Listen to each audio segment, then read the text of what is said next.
Usually when you watch a controlled demolition, the entire appeal is the expectation of absolute precision. You calculate the structural load, you place the charges at the exact weak Right, points. it's supposed to be an engineered, tidy event. Yeah. Exactly. And when you hit the detonator, the kinetic energy is supposed to be perfectly contained. The building just folds neatly into its own footprint.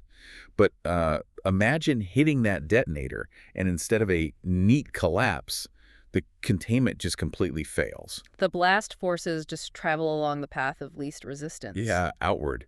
So the foundation of the adjacent building splinters, the shockwave shatters windows for miles, and suddenly you're looking at a devastated city block. Which is definitely not what you wanted. Right, you wanted a quick, isolated takedown, and instead you triggered a seismic event that rewrote the map of the entire neighborhood. And that failure of containment is really the defining characteristic of what we are analyzing today, because the architects of this military action assumed they could tightly control the variables. They thought they'd achieve a very specific, isolated outcome. But the reality playing out on the ground right now is, well, it's entirely the opposite. Welcome to today's deep dive. Today is April 2, 2026, and we are stepping back from the relentless, minute-by-minute news cycle to look at the massive, immediate fallout of the ongoing conflict in the Middle East. It was a lot to process. It really is. Our mission today is to analyze a comprehensive strategic document titled The 2026 Iran War: Strategic Analysis and Political Consequences. We want to help you understand the mechanics of how this conflict is actively reshaping the geopolitical reality you live in right now. But before we dive into the analysis, it is vital to establish some parameters for how we are processing this information. Yeah, good point. Because the sources we are pulling from contain highly politically charged content. I mean, we are talking about deep, active divisions spanning both left-wing and right-wing perspectives, both here in the United States and inside Israel. Yeah, so I want to be crystal clear with you about our role here. Neither of us are taking sides. We are not endorsing any of the political viewpoints, the protests, or the policy decisions mentioned in these documents. Right, we're just analysts. Exactly. Our only goal is to impartially report on the content provided in the sources and decode the underlying mechanics of what is happening. Okay, let's unpack this, because the document paints an incredibly stark picture. It really does. It describes this as a war of choice that backfired, yielding a deeply counterintuitive list of winners and losers. Yeah, and to understand that global fallout, we actually have to begin by looking at the domestic front. Because a military campaign, regardless of how technologically dominant the forces are, well, it relies entirely on the political and economic foundation sustaining it. Right, the home front. Exactly. If the home front cannot absorb the shock, the military simply cannot project power. And in the U.S. right now, that foundation is visibly fracturing. I mean, President Trump authorized this, expecting a rapid, decisive victory to cement a legacy of strength. Which didn't happen. No. Here we are in early April 2026. The war is dragging on, and according to the data, 54% of Americans now oppose the war. That is a massive shift. It is. But wait a minute, I want to push back on the significance of that number. Because historically, Americans have tolerated massive economic hits and prolonged troop deployments during wartime. You mean like the post-9/11 era? Yeah, or the Cold War proxy conflicts. Yeah. So why is a localized Middle East conflict suddenly enough to shatter a decades-old bipartisan consensus on Israel? Well, what's fascinating here is the sheer speed of the economic transmission mechanism. Okay, what do you mean by that? In previous eras, a foreign conflict took time to hit the domestic wallet, or it was tied to an existential threat to the American homeland, which, increases the public's tolerance for pain. Right, if you feel directly threatened, you'll put up with higher prices. Exactly. But here, there is no direct existential threat to the U.S. mainland. And yet, the economic pain was immediate and severe. The strategic document highlights the closure of the Strait of Hormuz. The choke point. Right. When a geographical choke point like that shuts down, it doesn't just bump up crude prices. It breaks the global supply chain. Oil hit $126 a barrel. Which means gasoline is sitting at over $5 a gallon nationally right now for the listener commuting to work. And it goes far beyond the gas pump. Just imagine you run a logistics company or a grocery distributor. If the Persian Gulf is an active combat zone, global maritime insurance markets panic. Right, Lloyd's of London isn't going to insure an oil tanker for standard rates. Exactly. The premiums skyrocket overnight. Freight costs spike. That cost is passed directly to the distributor, then to the grocery store. And suddenly inflation surges and the broader economy dips into a mild recession. Oh, wow. Yeah. So when you are paying double for a basic commute and groceries cost 20% more, and you don't perceive an active threat to your own country, well, the tolerance for a foreign entanglement evaporates instantly across the entire political spectrum. That economic gravity really explains the bizarre political realignment we are seeing in Washington. I mean, you have a vocal faction led by figures like Rand Paul, openly accusing the president of being captive to Netanyahu's agenda. To the point where they are raising the threat of a primary challenge in 2028. Yeah. Then, on the other side of the aisle, House Democrats are floating articles of impeachment.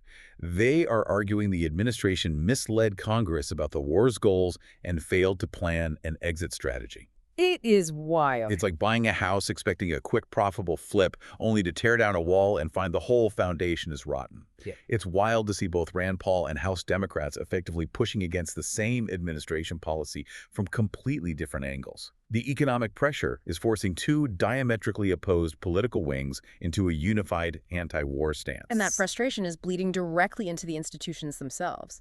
The protests shutting down streets in New York, Chicago, and LA are being compared to the Iraq War era. But the demographics are different. Well, the sources note significant participation from Jewish American groups who are highly critical of the current Israeli administration's influence on U.S. policy.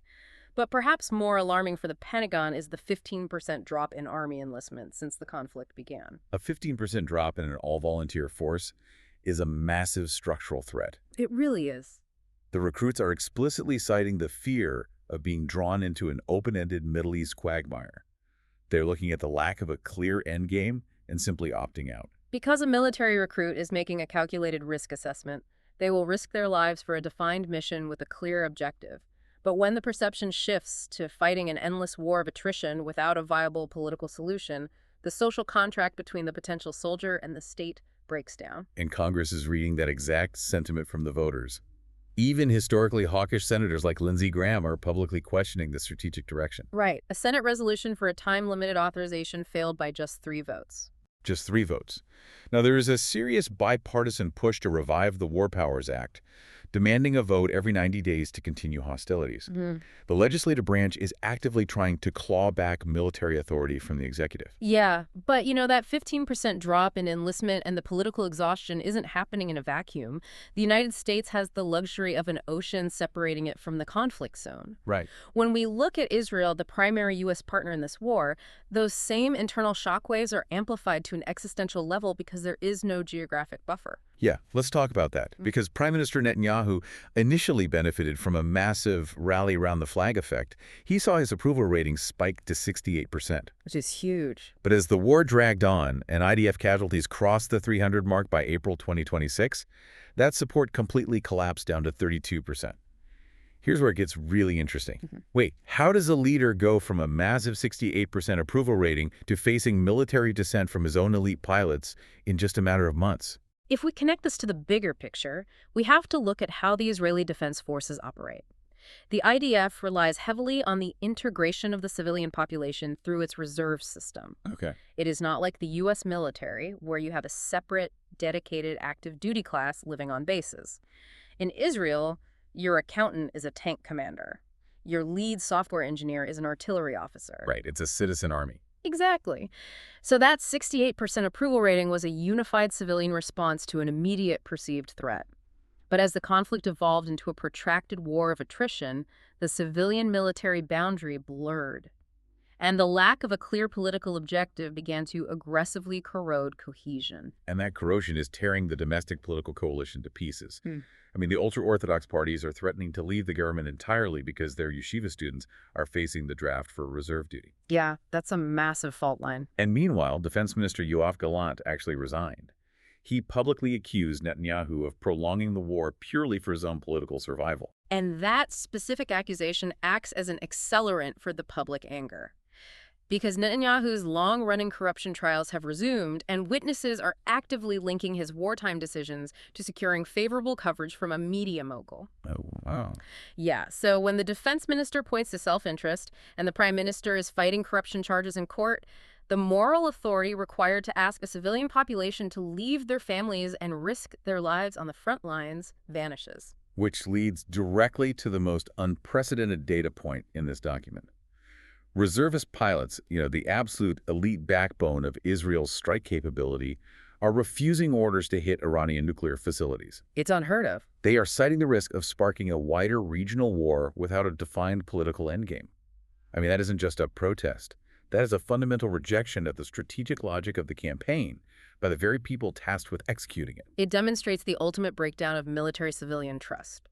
When the tip of the spear refuses to strike, they are signaling that the political leadership has failed to provide a rational framework for the violence. Right. They are willing to defend their borders, but they refuse to be the mechanism for an endless, aimless escalation. And the domestic toll really backs up their hesitation.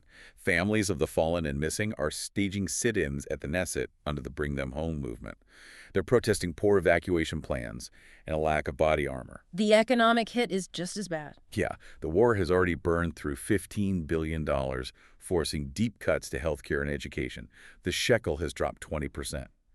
And the tech sector, which is the absolute engine of the Israeli economy, has seen investment completely dry up. The mechanism there is purely rational on the part of global investors. Venture capital requires long-term predictability and a stable workforce. Which you don't have right now. Exactly. You cannot run a global tech hub when your senior developers and executives are pulled into reserve duty for months on end and the airspace is routinely contested. The capital simply flees to safer markets. The political landscape is shifting just as rapidly, too. Projections show Benny Gantz's National Unity Party heading for a landslide, while a new secular anti-war left party called Shalom Akshav, or Peace Now, is gaining massive traction among the youth. Right. Their core argument is that the war actually made Israel less safe by unifying Iran's domestic opposition behind the regime. And that domestic Israeli argument perfectly mirrors the broader geopolitical reality.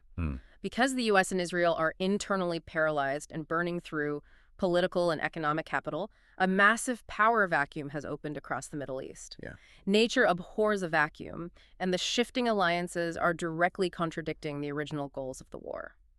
So let's talk about Iran, because the stated objective was to neutralize them as a threat. The U.S. and Israel did manage to devastate Iran's military infrastructure and eliminate top leaders, but paradoxically, the regime itself is stronger. Much stronger. A hardline military cleric took over as the supreme leader's successor, using the external attack to rally deep nationalist sentiment. The regime survived by framing the conflict as an existential fight against foreign aggression, becoming more militarized and xenophobic in the process. By providing a visible, undeniable external enemy, the coalition inadvertently handed the Iranian regime the perfect tool to consolidate power. Any domestic opposition inside Iran was forced to either align with the government against the foreign threat or be branded as traitors. The external pressure forged internal iron. Exactly. And the proxy network Iran uses to project power, it completely mutated. The initial thought was that if you eliminate the top leadership, you shut down the network. So Israel eliminated the top leadership, basically chopping the head off the snake. Right. But instead of dying, it spawned a bunch of smaller, highly unpredictable snakes that no longer even listen to Iran. It's like disabling the central server of a company, thinking you've stopped their operations, only to realize the employees all switched to decentralized, peer-to-peer messaging apps. That's a great way to put it. You haven't stopped them. You've just lost the ability to monitor and predict their communications. And the decentralization of the axis of resistance is a critical strategic failure for the coalition. Historically, Hezbollah, the Houthis, and Iraqi militias operated with a degree of centralized coordination from Tehran. Right. With Iran's conventional command structure degraded, these proxies are now acting independently. They are pursuing local agendas with advanced weaponry, making the threat matrix entirely unpredictable and significantly harder to defend against. The neighboring Gulf states are watching this unpredictability unfold and making drastic pivots. Saudi Arabia and the UAE have completely changed their posture. Saudi Arabia actually resumed diplomatic relations with Iran, and the UAE is actively trying to mediate a ceasefire. It's a huge shift. I need to understand the calculus here. Why align with the power that just got its military infrastructure dismantled? This is a real-time demonstration of the security dilemma. For decades, the Gulf states relied on the United States as their security umbrella.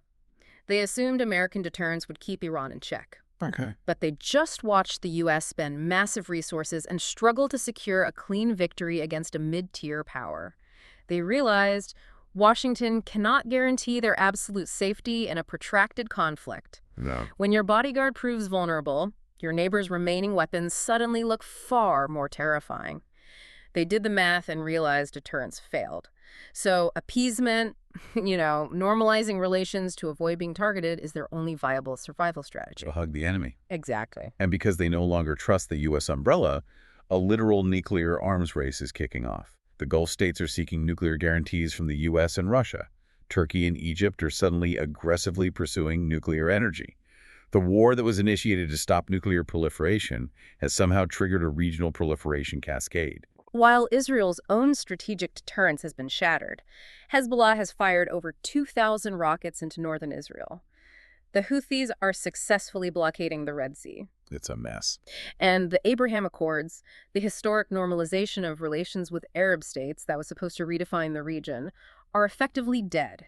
Saudi talks are suspended, and Bahrain and Morocco have recalled their ambassadors. There is also a severe demographic consequence for Israel. An estimated 50,000 citizens, mostly highly mobile, dual nationals vital to the tech sector, have emigrated. They looked at the security environment, packed up, and left. That's a massive brain drain. When your most educated, economically productive citizens decide the physical risk outweighs the benefits of staying, that physically drains the future of your economy. And this regional realignment does more than just isolate Israel. It actively pushes the United States out of the Middle East. It paves the way for rival global superpowers to step in and claim massive strategic victories without firing a single shot. The numbers regarding U.S. hard power are sobering. The documents state the U.S. spent $3.7 billion in just 4 days of operations. They lost a dozen aircraft to Iranian air defenses. In 4 days. Yeah, and for all that blood and treasure, there was no decisive, stabilizing political outcome. China and Russia are aggressively using this data on the world stage to argue that American military hegemony is in terminal decline. Beijing even stepped in to broker a peace framework that entirely excludes the United States. This raises an important question. How do rival powers capitalize when a hegemon exhausts itself on a secondary objective? Right. China and Russia essentially freeloaded off the U.S. and Israeli military efforts. They sat back, watched their primary rivals burn through billions of dollars, lose advanced weaponry, and drain vital domestic political capital. Just letting them tire themselves out. Exactly. Then, they simply stepped into the resulting vacuum to offer diplomatic and economic solutions, gaining regional dominance by simply letting the U.S. exhaust itself. And that exhaustion is leading to a literal retreat. The administration has announced a phased withdrawal of troops from Iraq and Syria, practically handing that territory over to Russian and Iranian influence. It's a huge concession. Domestically, the new coalition of progressive Democrats and libertarian Republicans we talked about is pushing hard for a new restraint doctrine. So what does this all mean? Well, If you were listening to this on your commute, you might think this is just abstract foreign policy. But this restraint doctrine means the entire U.S. military posture is shifting. It dictates where your tax dollars will go for the next generation. It signals a massive turning inward, away from global policing and toward domestic fortification. to synthesize all these moving parts, we really need to look at the final scorecard provided in the strategic analysis, because the win-loss columns are completely invited from what traditional military logic would dictate. Let's break that down. The U.S. takes a strategic loss. They hit their tactical targets and blew up the designated facilities, but paid an enormous economic and reputational cost without securing a stable post-war order. And Israel achieved what is fundamentally a Pyrrhic victory. They eliminated the immediate nuclear threat from Iran, but the cost was total regional isolation, a crippling domestic political crisis, and deeply degraded long-term security. Then Iran is listed as getting a political victory. Yeah. I mean, their infrastructure is ashes, their top commanders are gone, but the regime survived. Nationalist support surged, and their neighbors actually pivoted toward them instead of away from them. The Gulf states emerge as clear winners. They managed to avoid the crossfire, made peace with Iran, and gained significant autonomy from Washington's directives. And Russia and China are the ultimate winners. They filled the diplomatic vacuum and successfully proved to the global south that the U.S. could be bogged down and politically fractured by a mid-tier power. It is the definitive case study of securing tactical wins at the cost of total strategic defeat. The instigators of the conflict won the individual kinetic battles, but they comprehensively lost the broader geopolitical plot. It really all comes back to that controlled demolition we talked about at the beginning. You can calculate the explosive yield perfectly, but you cannot control the shock wave once containment fails. Right. The 2026 Iran war was supposed to be a precision strike that solved a single defined problem. Instead, the shockwave has fractured the U.S. home front, caused an existential political earthquake in Israel, and completely redrawn the global balance of power. And the sources leave us with a final critical implication that requires deeper consideration.